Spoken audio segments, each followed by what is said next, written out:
كان محمد أبا أحد من رجالكم ولكن رسول الله. حضرت عبداللہ ابن عمر ابن عاص نے کہا کہ اللہ کے نبی صلی اللہ علیہ وسلم میں نے اسلام میں اس لیے قبول نہیں کیا ہے کہ مجھے مال چاہیے. نبی صلی اللہ علیہ وسلم نے کیا کہا؟ ارغب لک فی المال رغبۃ صالحہ. اے عبداللہ میں تمہارے لیے مال کی نیک رغبت رکھتا ہوں. کہا کیوں؟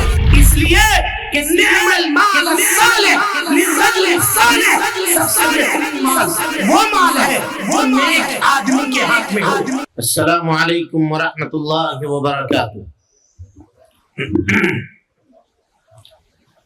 ان الحمد للہ نحمده ونستعینه ونستغفره ونعوذ باللہ من شرور انفسنا ومن سیئات اعمالنا. من يهده الله فلا مضل له ومن يضلل فلا هادي له وأشهد أن لا إله إلا الله وحده لا شريك له وأشهد أن محمدا عبده ورسوله. أما بعد فإن خير الحديث كتاب الله وخير الهدي هدي محمد صلى الله عليه وسلم وشر الأمور محدثاتها وكل محدثة بدعة وكل بدعة ضلالة وكل ضلالة في النار.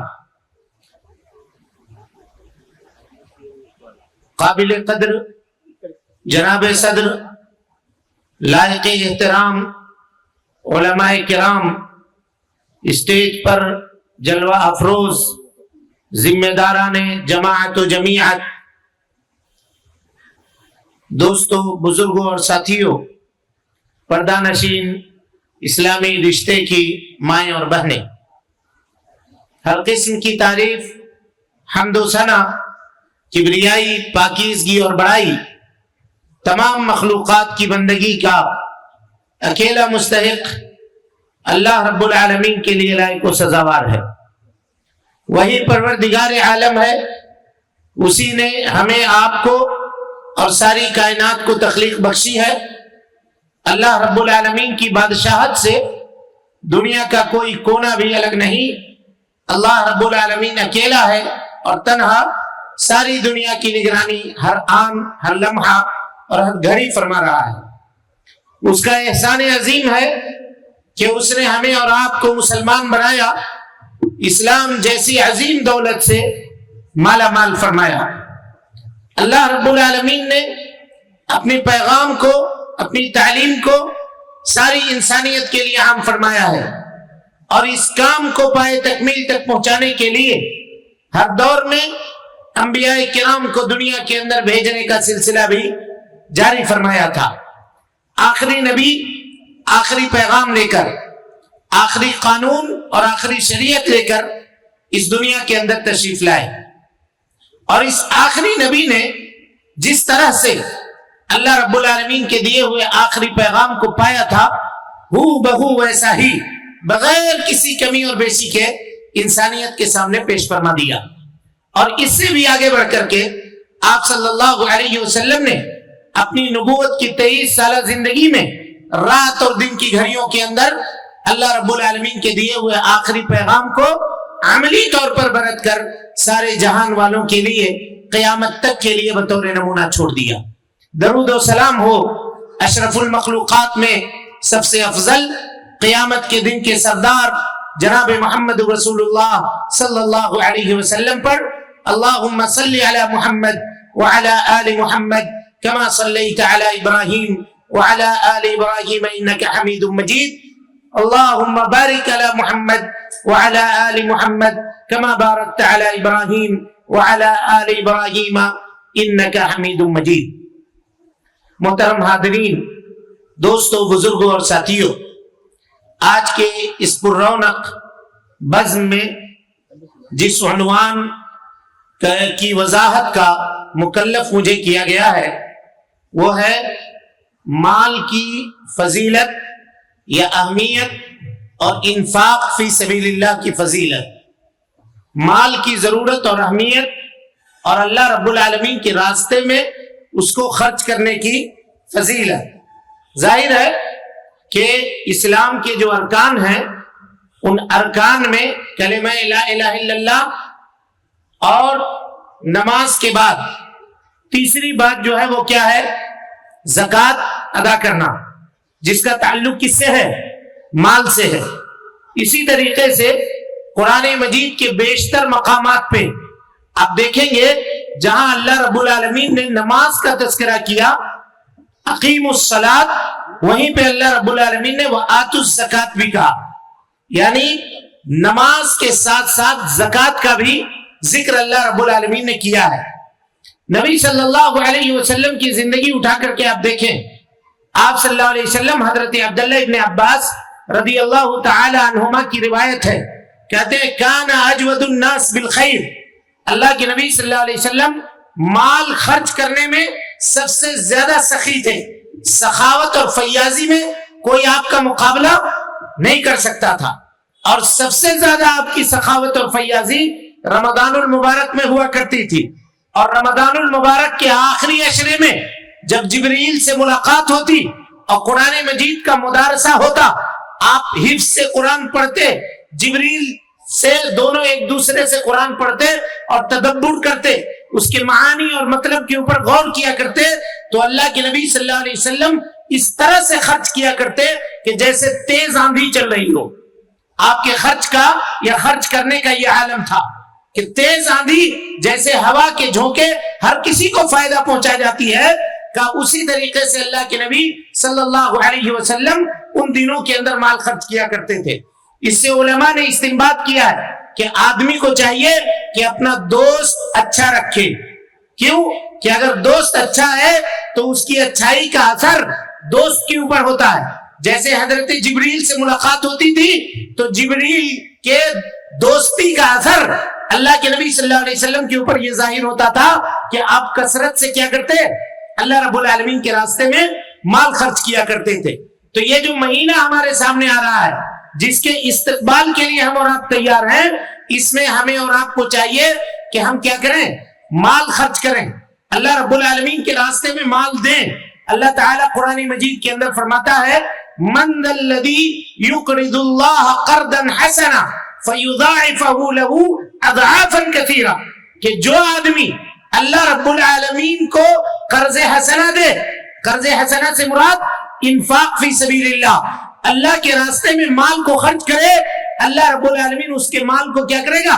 بڑھا کر کے دے گا۔ جب یہ آیت کریمہ نازل ہوئی، صحابی رسول حضرت ابو دہدہ رضی اللہ تعالی عنہ نے اللہ کے نبی صلی اللہ علیہ وسلم سے کہا کہ اللہ کے نبی صلی اللہ علیہ وسلم، اللہ کو ہم قرضہ دیں؟ کہاں بالکل، یہ آیت کریمہ نازل ہوئی ہے، اللہ کے راستے میں تم مال خرچ کرو گے گویا تم اللہ کو قرضہ دے رہے ہو، اور اللہ کو دیا ہوا قرضہ کبھی ڈوبتا نہیں ہے، وہ ضائع ہونے کا کبھی خطرہ وہاں نہیں ہے۔ صحابی رسول حضرت ابو دہدہ نے کہا تو پھر بڑھائیے اپنا ہاتھ۔ نبی صلی اللہ علیہ وسلم نے اپنے دست مبارک کو آگے کیا، کہا اللہ کے نبی، میرا جو باغ ہے جس میں 600 کھجور کے درخت ہیں، ان کو میں نے اللہ کے راستے میں صدقہ کر دیا، خرچ کر دیا اللہ کے راستے میں۔ اور اس کے بعد کہا کہ میرے بیوی بچے وہاں موجود ہیں، گئے باغ میں داخل تک نہیں ہوئے، دروازے پہ کھڑے ہو کر کے بیوی اور بچے کو آواز دیا اور لے کر کے نکل گئے، کہا کہ اس کو ہم نے اپنے رب کو قرضہ دے دیا ہے، یہ باغ میرے رب کے نام کے اوپر قرضہ دے دیا گیا ہے، اور اس کا بدلہ ہم اللہ رب العالمین سے آخرت میں لیں گے۔ میرے بھائیوں، یہ انفاق فی سبیل اللہ، اللہ کے راستے میں مال خرچ کرنے کی کیا ہے؟ فضیلت ہے۔ لیکن مال کی کیا اہمیت ہے یہ بھی جاننا پڑے گا۔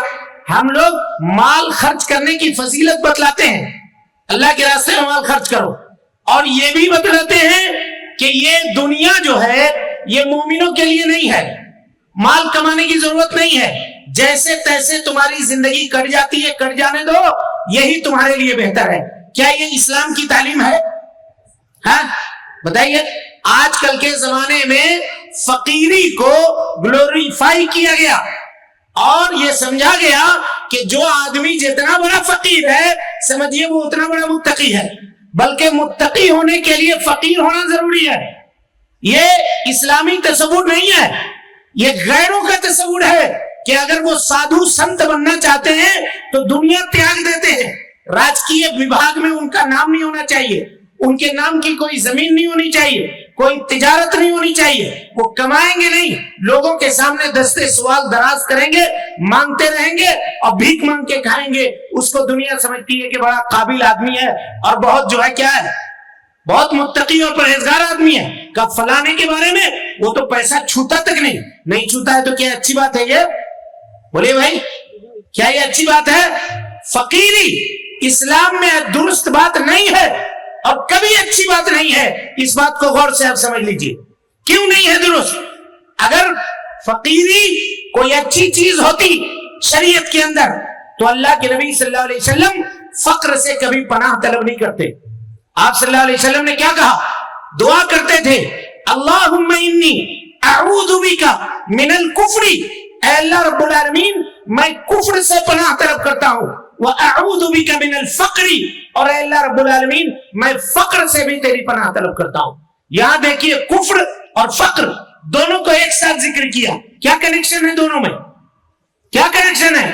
کبھی کبھی فقیری آدمی کو کفر کرنے کے اوپر مجبور کر سکتی ہے. پیٹ کا زخم اتنا شدید ہوتا ہے اور پیٹ کا جو ہے معاملہ اتنا سخت ہوتا ہے کہ اس کے چکر میں پڑ کر کے آدمی اپنی ایمان بیچتا ہے. آج جو ایمان فروخت کیے جا رہے ہیں وہ کس وجہ سے ہے؟ کوئی اپنا جسم بیچتا ہے, کیوں بیچ رہا ہے؟ کوئی اپنا دین بیچتا ہے, کیوں بیچ رہا ہے؟ کوئی رشوت لے رہا ہے, کوئی ایمان فروخت کر رہا ہے. یہ کرنے کی وجہ کیا ہے؟ یہی تو ہے. اللہ کے نبی صلی اللہ علیہ وسلم نے فقیری سے کیا کیا ہے؟ پناہ طلب کی ہے. اور آپ مالداری کا سوال کرتے تھے اللہ رب العالمین سے. اور دیکھیے آج کل بتایا جاتا ہے کہ دنیا مت کماؤ, دنیا مت کماؤ. اور وہ چیزیں مال کے فتنے کے تعلق سے جو چیزیں وارد ہیں ان کو اس قدر پرموٹ کیا گیا کہ ہم لوگوں نے بھی یہ سمجھا کہ مال جو ہے نا یہ بہت بری چیز ہے, اس سے آدمی کو دور ہی رہنا چاہیے, بہتر ہے. اور کچھ دیگر لوگوں نے, کچھ یاروں نے صوفیوں کے راستے سے اس فکر کو اسلام کے اندر داخل کر دیا. وہ بھی یہی کہتے ہیں کہ ہم کو دنیا سے کیا مطلب ہے, ہم تو یہاں اللہ اللہ کرنے کے لیے آئے ہیں اور مر کر کے ہم چلے جائیں گے, ہم کو اس کی کوئی ضرورت نہیں ہے. اللہ کے نبی صلی اللہ علیہ وسلم جو دعا کیا کرتے تھے اس دعا میں ایک دعا یہ بھی مانگا کرتے تھے. کیا کہتے تھے؟ اللہم انی اسألک الہدی, اے اللہ رب العالمین میں تجھ سے ہدایت کا سوال کرتا ہوں. والتقی, اے اللہ رب العالمین میں تقوی کا سوال کرتا ہوں. والعفاف, اے اللہ رب العالمین میں تجھ سے پاک دامنی کا سوال کرتا ہوں. والغنی, اور اے اللہ رب العالمین میں مالداری کا سوال کرتا ہوں. بتائیے آپ, اگر مالداری کوئی بری چیز ہوتی تو اللہ کے نبی صلی اللہ علیہ وسلم کیا اللہ سے مالداری طلب کرتے ہیں؟ کہیے بھائی. اور ایک مشہور دعا ہے نبی صلی اللہ علیہ وسلم کی, کیا دعا ہے بتائیے تو, کسی کو یاد ہے؟ اللہم اکفنی بحلالک عن حرامک واغننی بفضلک عمن سواک, اے اللہ رب العالمین تو اپنے حلال سے حرام کے لیے میرے لیے کافی ہو جا, اتنا حلال دے دے کہ حرام کی طرف دیکھنے کی ضرورت بھی نہ پڑے. اور اے اللہ رب العالمین تو اپنے فضل سے اتنا ہم کو نواز دے کہ میں تیرے علاوہ ہر کسی سے بے نیاز ہو جاؤں, ہر کسی سے بے نیاز ہو جاؤں, کسی کے سامنے ہاتھ پھیلانے کی ضرورت نہ پیش آئے. اور یہ دعا اللہ کے نبی صلی اللہ علیہ وسلم کی قبول بھی ہوئی یا نہیں ہوئی؟ بولیے. قرآن کی آیت ہے, اللہ تعالیٰ فرماتا ہے وَوَجَدَكَ عَائِلًا فَأَغْنَى, کہ اللہ نے آپ کو محتاج پایا تو اللہ تعالیٰ نے آپ کو کیا کیا؟ مالدار کر دیا, بے نیاز کر دیا. تو اللہ کے نبی صلی اللہ علیہ وسلم یہ غریب نہیں تھے.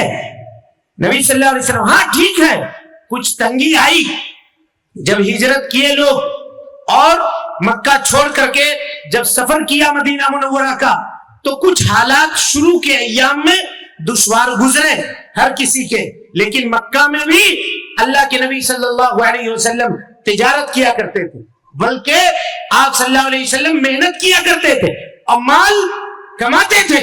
آپ صلی اللہ علیہ وسلم کی اہلیہ ام المومنین حضرت خدیجہ الکبریٰ رضی اللہ عنہا بھی کیا تھی؟ مالدار تھی. مال کمانا یہ کوئی بری بات نہیں ہے, لیکن آج کل لوگوں نے مال کے فتنے کو اتنا بیان کیا کہ اب عام مسلمان بھی کیا سمجھنے لگے کہ مال کمانا کیا ہے, یہ غلط بات ہے, ہم کو مال نہیں کمانا چاہیے. اگر ہم مال نہیں کمائیں گے تو انفاق فی سبیل اللہ کیسے کریں گے؟ اللہ کے راستے میں مال کو خرچ کیسے کریں گے؟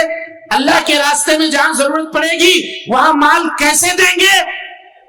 سمجھ رہے؟ تو مال فی نفسی ہی یہ کیا ہے؟ بری چیز نہیں ہے, اور مال کی کثرت بھی بری چیز نہیں ہے, بشرطے کہ وہ درست راستے سے, صحیح راستے سے کمایا گیا ہو, اللہ رب العالمین کے بتائے گئے راستے سے کمایا گیا ہو. ہاں, جھوٹ بول کر کے, کسی کو ٹھگ کر کے, کسی کے زمین پہ ناجائز قبضہ کر کے, سود لے کر کے, بینکوں سے کاروبار اور تجارت کر کے اگر مال کمایا گیا ہو تو یقیناً وہ مال وبال ہے. لیکن حلال راستے سے ایک آدمی اگر مال کماتا ہے تو اللہ تعالیٰ نے قرآن مجید کے اندر مال کو کیا کہا ہے؟ مال کو کہا خیر. کیا کہا ہے؟ خیر. وَإِنَّهُ لِحُبِّ الْخَيْرِ لَشَدِيدٌ. کہا مال کے محبت انسانوں کے دلوں کے اندر بہت سخت ہے. اسی طرح سے قرآن مجید کی ایک آیت میں اللہ تعالیٰ فرماتا ہے يَسْأَلُونَكَ مَاذَا يُنْفِقُونَ. اے اللہ کے نبی صلی اللہ علیہ وسلم, یہ لوگ آپ سے پوچھتے ہیں کہ کیا خرچ کریں. قُلْ مَا أَنفَقْتُم مِّنْ خَيْرٍ. کہا جو کچھ مال, یہاں بھی مال کو کیا کہا اللہ نے؟ بولیے کیا کہا؟ خیر کہا. جس کو اللہ خیر کہہ رہا ہو, کیا وہ چیز بری ہو سکتی ہے؟ بتائیے, کیا وہ چیز بری ہو سکتی ہے؟ اسی طرح سے اللہ تعالیٰ نے مال کو فضل کہا ہے. مال کو کیا کہا ہے؟ فضل کہا ہے. کہا لِيَجْزِيَهُمُ اللَّهُ أَحْسَنَ مَا عَمِلُوا وَيَزِيدَهُم مِّن فَضْلِهِ.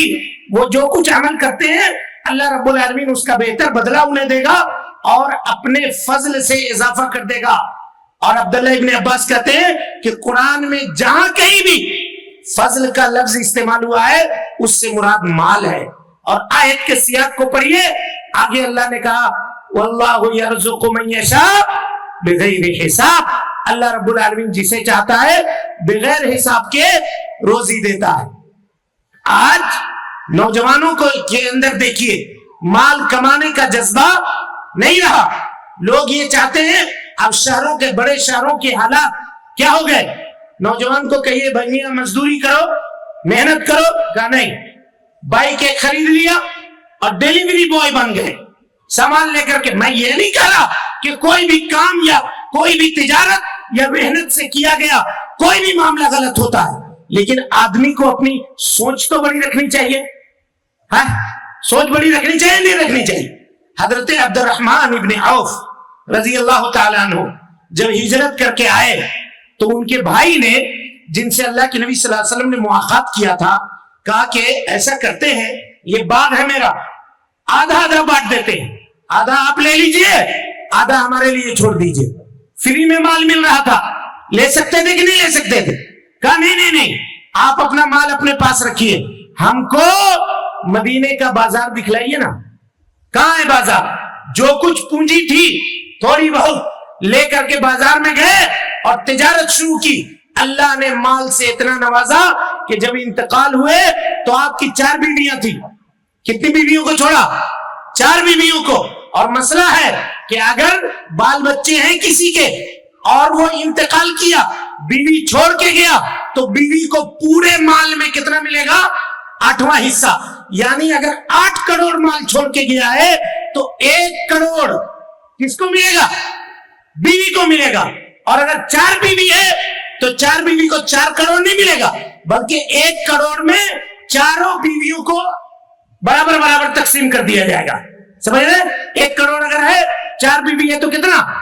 25 لاکھ چاروں کو مل جائے گا.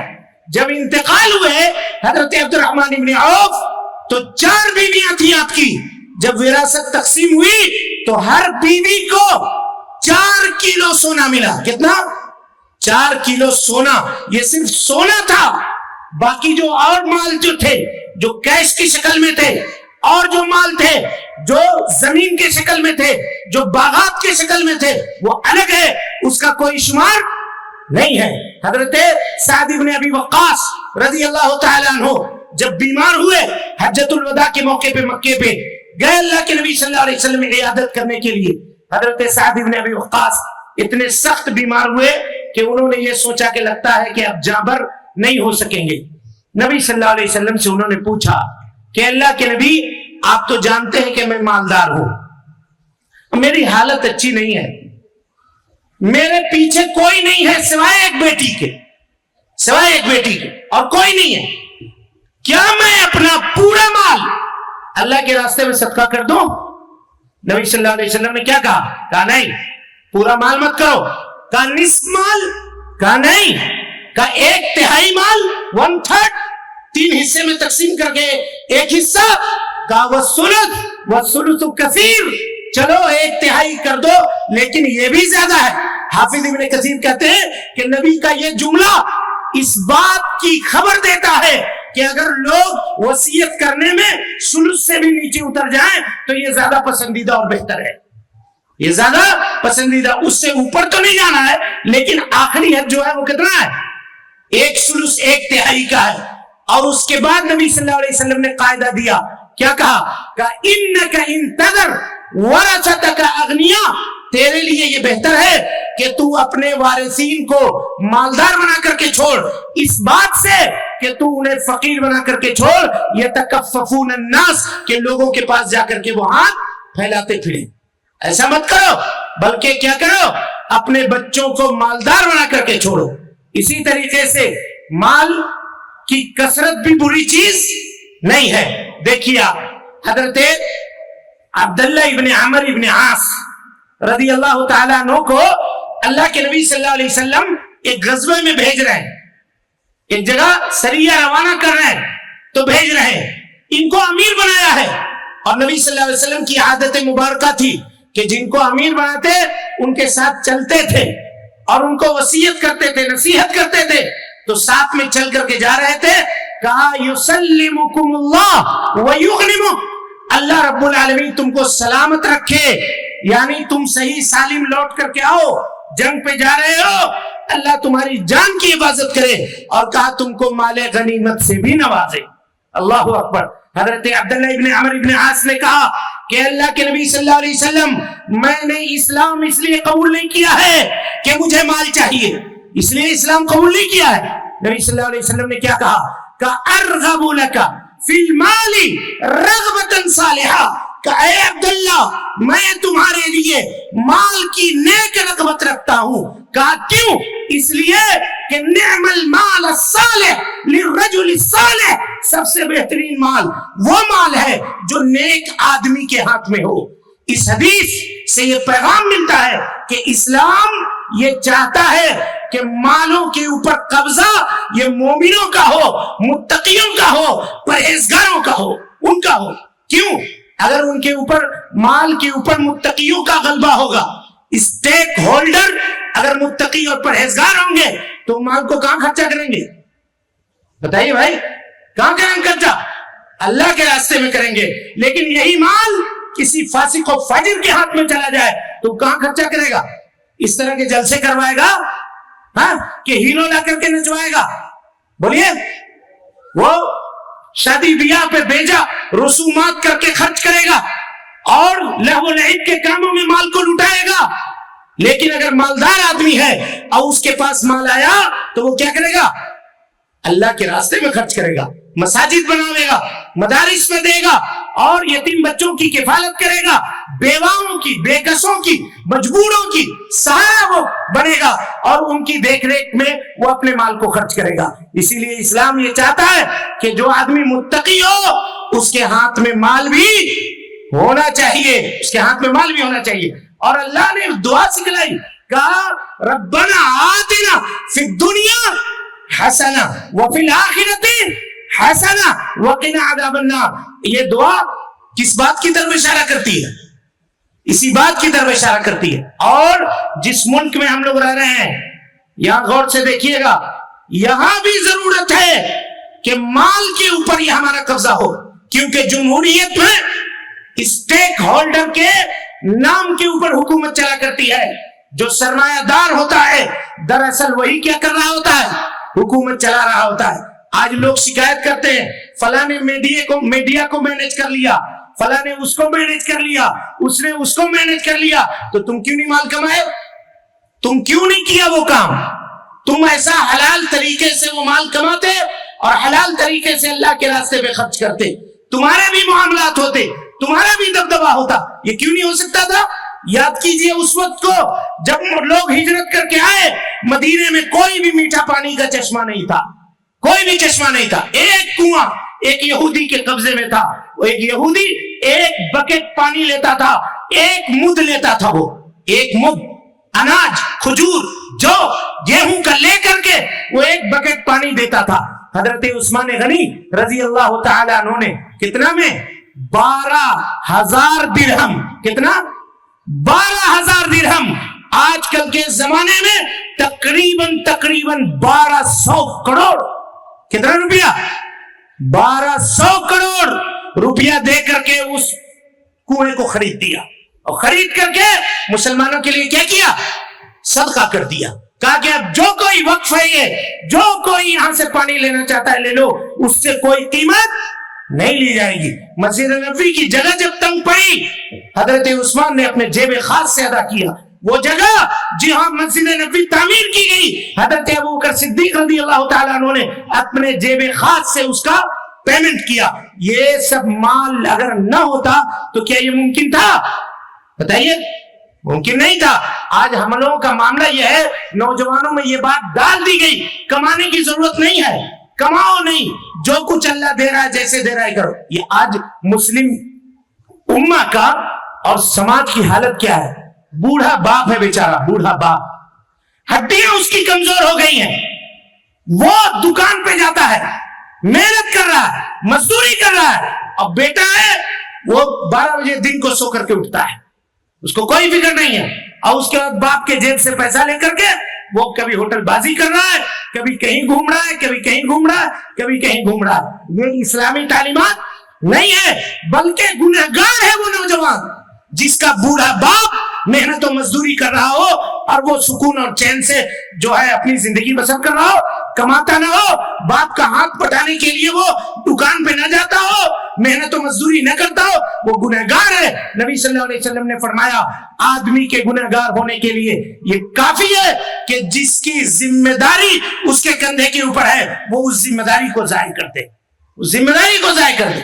مانگنا فیشن بنا دیا لوگوں نے، مانگ مانگ کر کے اپنے معاملے وہ چلاتے ہیں. ایسا نہیں ہونا چاہیے، بلکہ آدمی کو چاہیے کہ وہ محنت کرے، مزدوری کرے، اور اللہ رب العالمین کے راستے میں مال کمائے بھی، خرچ بھی کرے. اسی کے جانب اشارہ کر کے نبی صلی اللہ علیہ وسلم نے فرمایا تھا الید العلیٰ خیر من ید السفلی، دینے والا ہاتھ لینے والے ہاتھ سے بہتر ہے. ید علیٰ کہتے ہیں دینے والے ہاتھ کو جو اوپر ہوتا ہے، اور سفلا کہتے ہیں اس ہاتھ کو جو نیچے ہوتا ہے، جو لیتا ہے، جو مانگتا ہے. اس کے بارے میں مال مانگ کر کے جو آدمی بغیر ضرورت کے مانگتا ہے لوگوں کے سامنے تکثرن، مالدار بننے کے لیے، ابھی تولیاں نکلے گی رمضان المبارک کے اس مہینے میں. جو ضرورت مند ہے وہ بھی خیر، وہ تو ضرورت مند ہے، جو ضرورت مند نہیں ہے ان کو بھی آپ دیکھیے گا کہ وہ آتے ہیں اور مانگتے ہیں، سوال کرتے ہیں. بس اسٹینڈ پہ جائیے، ریلوے اسٹیشن پہ جائیے، جہاں کہیں بھی جائیے، اب لگتا ہے کہ تاتا لگا ہوا ہے، آدھی دنیا محتاج بن جاتی ہے. میرے بھائیوں یہ اچھی بات نہیں ہے. نبی صلی اللہ علیہ وسلم نے کہا کہ جو آدمی ضرورت کے بغیر مال کو اس لیے مانگتا ہے اور اس لیے لوگوں کے سامنے دستے سوال دراز کرتا ہے تاکہ وہ مالدار ہو جائے، کل قیامت کے دن اللہ کے سامنے اس حال میں آئے گا کہ اس کے چہرے کے اوپر ایک بوٹی گوشت نہیں ہوگا. ایک بوٹی، جس کو کہتے ہیں نا چہرے کا پانی مر گیا، یعنی لوگوں سے مانگ مانگ کے اتنا بے شرم ہو جائے گا کہ جس طرح دنیا میں وہ چہرے کا پانی مرائے ہوا تھا. الجزاء من جنس العمل، اللہ رب العالمین قیامت کے دن اس کے چہرے سے کیا کرے گا؟ تازگی ختم کر دے گا. اس کے چہرے سے گوشت کو اور اس کے چمڑے کو کیا کرے گا؟ نکال کر کے ختم کر دے گا. میرے بھائیو، یہ مال کمانے کی اہمیت ہے، لہذا نوجوانوں کو چاہیے کہ وہ مال کمائیں، جائز راستے سے کمائیں. ہاں مال فی نفسی ہی یہ کیا ہے؟ بری چیز نہیں ہے، لیکن مال کے فتنے ہیں، مال کے فتنے ہیں. اللہ کے نبی صلی اللہ علیہ وسلم اس فتنے سے بھی پناہ مانگتے تھے. تشہد میں آپ دعا کرتے تھے اللہم انی اعوذ بک من فتنۃ الغنی واعوذ بک من فتنۃ الفقر. اے اللہ رب العالمین میں مالداری کے فتنے کے شر سے تیری پناہ طلب کرتا ہوں، اور اے اللہ رب العالمین میں فقیری کے فتنے کے شر سے بھی تیری پناہ طلب کرتا ہوں. دونوں چیزیں جب ایکسٹریم لیول کے اوپر پہنچ جائے تو آدمی کے لیے فتنہ ہوتی ہے. لیکن اگر آدمی دیندار ہے اور کتاب و سنت کے اوپر عمل کرنے والا ہے تو اللہ کی توفیق سے وہ ان فتنوں سے کیا ہوتا ہے؟ محفوظ ہوتا ہے. حضرت انس کی والدہ لے کر کے آئیں حضرت انس کو اللہ کے نبی صلی اللہ علیہ وسلم کے پاس، سنیے گا، لے کر کے آئیں اور کہا یا رسول اللہ خادمک انس، یہ چھوٹا بچہ ہے، آپ کا خادم ہے، اس کو رکھ لیجئے اپنے پاس، خدمت کرے گا، گھر کے چھوٹے موٹے کام کر دیا کرے گا، آپ کے پاس رہے گا تو اس کی تربیت ہو جائے گی. نبی صلی اللہ علیہ وسلم نے ان کے لیے دعا کی تھی، کہا تھا اللہم اکثر مالا، اے اللہ اس کے مال میں اضافہ کر دے، وولدا، اور اس کے اولاد میں اضافہ کر دے. آج اگر کسی کو کہیے کہ اللہ تعالیٰ تمہاری اولاد میں اضافہ کر دے تو کیا کہے گا؟ تم دعا کر رہے ہو کہ بد دعا کر رہے ہو؟ کہے کر رہے ہو اولاد میں اضافہ کرنا؟ جتنا ہے اتنا ہی ہمارے لیے کافی ہے. مہنگائی نہیں دیکھ رہے ہو اور دوسری چیزیں نہیں دیکھ رہے ہو؟ یعنی تصور دیکھیے کیسے بدل گیا. اگر مال نہیں ہے تو یہ ساری چیزیں آتی ہیں. انسان کو چاہیے کہ جائز طریقے سے وہ کیا کرے؟ مال کمائے. بس وقت ختم ہوا، ایک حدیث پڑھ کر کے ہم اپنی بات کو ختم کرتے ہیں. اللہ رب العالمین نے فرمایا، حدیث قدسی ہے، اللہ کے نبی صلی اللہ علیہ وسلم نے فرمایا کہ اللہ رب العالمین کہتا ہے، اس حدیث کو سن لیجئے. اے بھائی یہ سب بانٹنے اٹھنے کا کام ابھی کا ہے شروع کر دی، بعد میں بانٹو، جاؤ تقریر ہو جانے کے بعد پلاؤ چائے.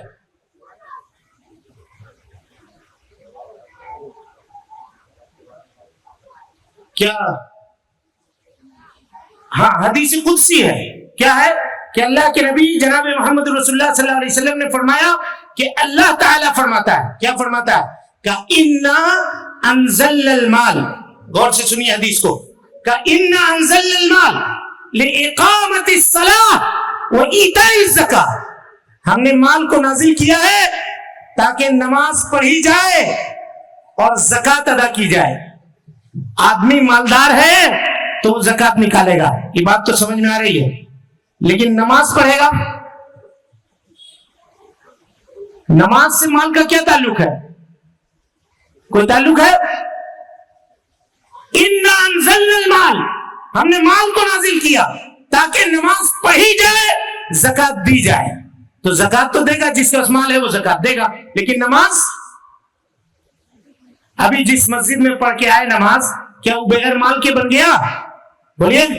اگر وہ مسجد مال زمین دینے والے نے زمین نہ دی ہوتی، یا اس کے خریداری کے لیے پیسے نہ دیے ہوتے لوگ، یا پھر جو کچھ تعاون آپ کا ہوتا ہے وہ نہ ہوتا، اماموں کی فراوانی نہ ہوتی، یہ مدارس نہ ہوتی جو لوگوں کے چندوں سے چلا کرتی ہے، تو آج ہم یہاں کھڑے ہو کر کے آپ کے سامنے تقریر کر رہے ہوتے اور آپ یہاں بیٹھ کے سن رہے ہوتے. قرآن مجید کون چھاپتا؟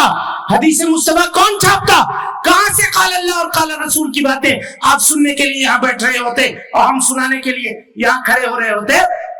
ہاں کوئی امام ملتا؟ جنازہ پڑھانے کے لیے کوئی امام نہیں ملتا.